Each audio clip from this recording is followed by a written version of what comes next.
जय भीम मित्रों। साथियों, हम संविधान का ज्ञान नाम से एक विचार चर्चा की श्रृंखला चला रहे हैं। इसमें संविधान के अध्याय के हर अनुच्छेद पर विस्तार से चर्चा करते हैं। हम पिछली संविधान का ज्ञान चर्चा में संविधान के तीसरे अध्याय मौलिक अधिकार के अनुच्छेद 19 से लेकर 22 राइट टू फ्रीडम पर विचार चर्चा कर चुके हैं। आज हम उसी अध्याय को आगे बढ़ाते हुए उसी के उपभाग जो स्वतंत्रता के मौलिक अधिकार है उसके अंतर्गत आने वाले अनुच्छेद 23 और 24 जो शोषण के विरुद्ध अधिकार राइट अगेंस्ट एक्सप्लोटेशन पर है उस पर चर्चा करने वाले हैं। धान के अध्याय के हर अनुच्छेद पर विस्तार से चर्चा करते हैं। हम पिछली संविधान का ज्ञान चर्चा में संविधान के तीसरे अध्याय मौलिक अधिकार के अनुच्छेद 14 से लेकर 18 पर विचार चर्चा कर चुके हैं। आज हम उसी अध्याय को आगे बढ़ाते हुए उसी के उपभाग जो स्वतंत्रता के मौलिक अधिकार है उसके अंतर्गत आने वाले अनुच्छेद 19, 20, 21 और 22 राइट टू फ्रीडम पर चर्चा करने वाले हैं। जय भीम साथियों, मैं Neerja Bharti equality and justice Patiala YouTube channel पर इंजीनियर हरदीप सिंह चुंबर के साथ हाजिर हूं। जैसे कि चुंबर साहब ने बताया है कि हम संविधान का ज्ञान के आगे के अध्याय 3 मौलिक अधिकार के पहले खंड के उपभाग शोषण के विरुद्ध अधिकार पर आज विचार चर्चा साझी कर रहे हैं। ये 23 और 24 अनुच्छेद मानव तस्करी और जबरन श्रम पर प्रतिबंध लगाने के बारे में है, जिसमें कहा गया है कि ऐसे कार्य कानून द्वारा दंडनीय अपराध है। इसमें राज्य को सार्वजनिक उद्देश्यों के लिए अनिवार्य सेवा लागू करने की अनुमति भी दी गई है, बशर्ते ये धर्म, जाति या वर्ग के आधार पर भेदभाव न करे।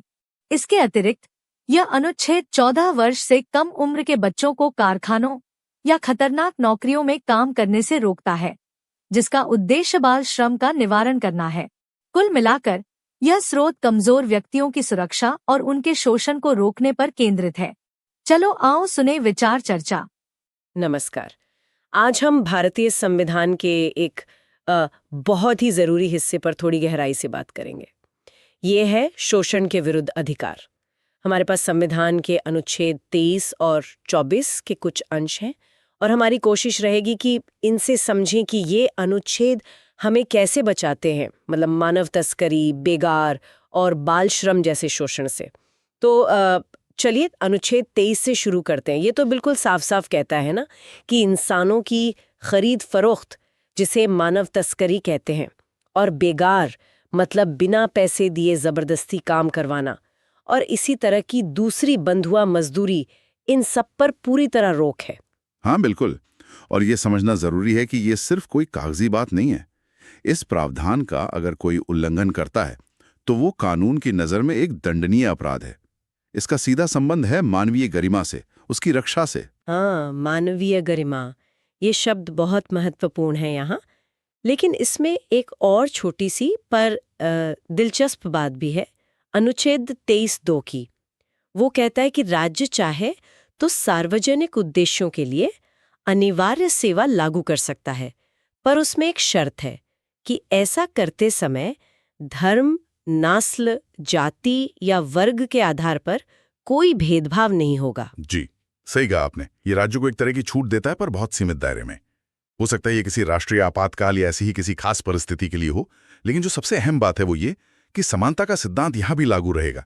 मतलब किसी के साथ भी उसकी पहचान के आधार पर भेदभाव नहीं किया जा सकता, अनिवार्य सेवा में भी नहीं। अच्छा, समझ गई। तो मतलब राज्य जरूरत पड़ने पर सेवा ले सकता है, लेकिन बराबरी के साथ। तो ये तो हुई अनुच्छेद 23 की बात, जो ज्यादातर वयस्कों पर लागू होती है। अब आते हैं अनुच्छेद 24 पर। ये खास तौर पर बच्चों से जुड़ा है ना? हाँ बिल्कुल। अनुच्छेद 24 का फोकस बच्चों पर है और ये बहुत स्पष्ट है। ये कहता है कि 14 साल से कम उम्र का कोई भी बच्चा, उसे किसी कारखाने या खदान में काम पर नहीं लगाया जाएगा, और ना ही किसी दूसरे ऐसे काम में जो खतरनाक हो, मतलब हैजर्डस एम्प्लॉयमेंट जिसे कहते हैं। खतरनाक रोजगार। हाँ, तो ये एक तरह का सुरक्षा कवच है बच्चों के लिए। बिल्कुल। ये सिर्फ मजदूरी रोकने की बात नहीं है, ये उनके बचपन को बचाने की बात है। उनके स्वास्थ्य, उनकी शिक्षा, उनके विकास के अधिकार को सुरक्षित रखने की बात है, ताकि वो जोखिम भरे माहौल से पूरी तरह दूर रहें। तो अगर हम इन दोनों अनुच्छेदों को साथ देखें, अनुच्छेद 23 और 24, तो इनका सार क्या निकलता है?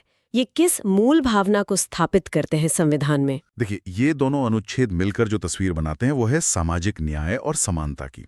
ये हमारे संविधान के मूल सिद्धांतों को दर्शाते हैं।